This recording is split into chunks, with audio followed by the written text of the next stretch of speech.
You know that I was a fan of Brexit. I called it the day before. I was opening up Turnberry the day before Brexit. You were there. Many of you were there. I mean, I recognize that many of you were there. And they asked me whether or not Brexit would happen. I said yes, and everybody smiled and they laughed. And I said, yes, it's going to happen. In my opinion, it was just my opinion. The next day they had the election, and I was right.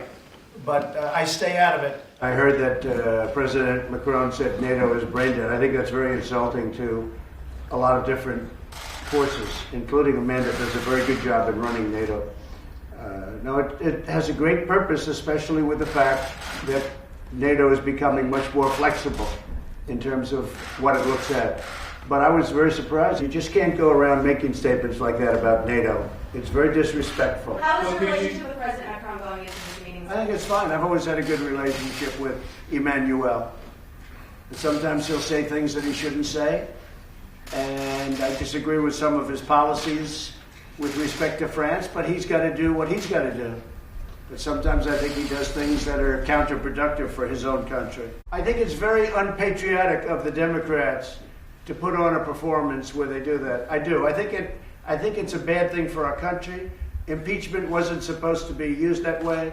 All you have to do is read the transcripts. You'll see there was absolutely nothing done wrong. They had legal scholars looking at the transcripts the other day, and they say these are absolutely perfect. Trump is right when he uses the word. Those concepts, those calls that we made, two of them were absolutely perfect calls. And I know there were many people on the line. I mean, there's always a lot of people. When you speak to a head of state, not only our people, they had people also. Many people, probably.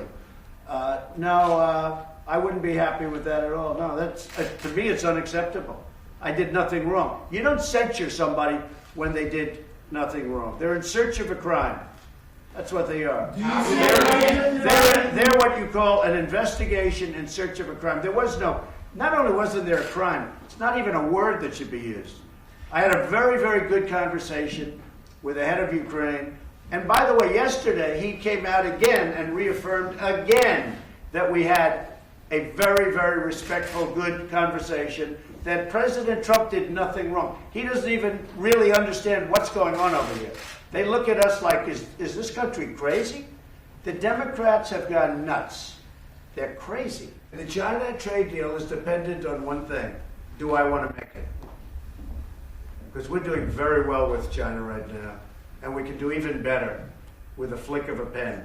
And China's paying for it. And China has the worst year by far that they've had in 57 years. So we'll see what happens.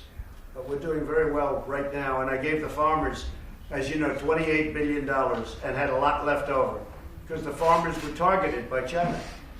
I gave them $28 billion over a 2-year period, and that got them whole. That was everything that China took out. I gave them from the tariffs that China paid us, and I had billions left over, many billions left over. So you don't really have a deadline? I have no deadline, no. In some ways, I think it's better to wait till after the election. You want to know the truth? I think in some ways it's better to wait till after the election with China. But I'm not going to say that. I just think that. I just tell you. In some ways, I like the idea of waiting till after the election.